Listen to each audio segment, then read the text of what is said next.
Si l'on oublie quelques instants l'actualité, ce dimanche 15 mars nous ferait tout simplement penser à une belle journée du printemps.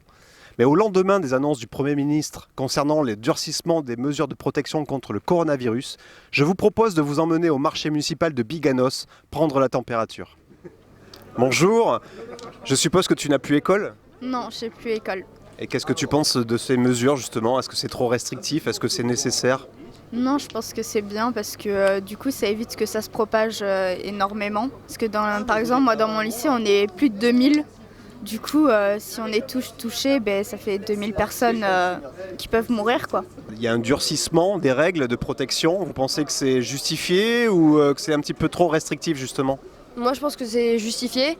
Enfin, je sais que pour ma part, je suis à l'école, dans un institut de formation.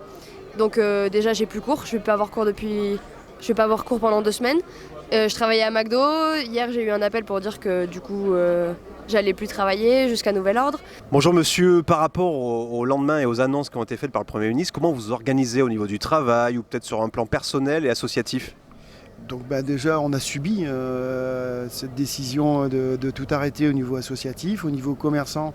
Moi j'ai un commerce d'alimentation, donc pour l'instant je ne suis pas encore touché, mais on attend les dernières informations, parce que comme ça évolue et ça change tous les jours, donc on fera avec les lois. Il vous fait peur ce virus ? Pour l'instant je ne suis pas concerné, il ne me touche pas, j'ai pas tant que peur que ça, mais si je me dis que des décisions aussi importantes et graves, parce que économiquement ça va être grave, humainement aussi, ont été prises, c'est que derrière ça doit être assez sérieux. Assez sérieux, voilà. Bonjour madame, est-ce que le virus vous fait peur ? Un peu, oui. Ça vous a pas empêché d'aller voter ou d'aller faire vos courses quand même ? Non, j'ai été votée, mais là je vais rester chez moi, au fond des bois. J'ai de quoi survivre pendant 15 jours sans sortir, et par solidarité, pour éviter éventuellement une contamination, je vais rester chez moi et je regrette que les Français ne soient pas plus obéissants. Bonjour monsieur, est-ce que justement ce virus vous fait peur ? Pas vraiment, non, il suffit de prendre les précautions nécessaires, c'est tout.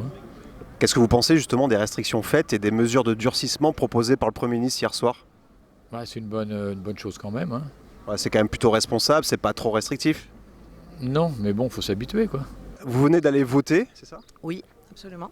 Bon, ça ne nous a pas perturbé ce virus ? Non, parce que je pars du principe qu'il ne faut pas s'arrêter de vivre non plus et en faire une psychose. Vous venez d'aller voter ? Oui, c'est bien ça. Donc le virus ne nous a pas perturbé à ce niveau-là ? Non, pas du tout. Il vous fait peur quand même dans l'ensemble ? Alors un peu bien sûr, avec tout ce qu'on entend, ça fait peur bien sûr. Mais bon, faut pas arrêter de vivre non plus. C'est ça.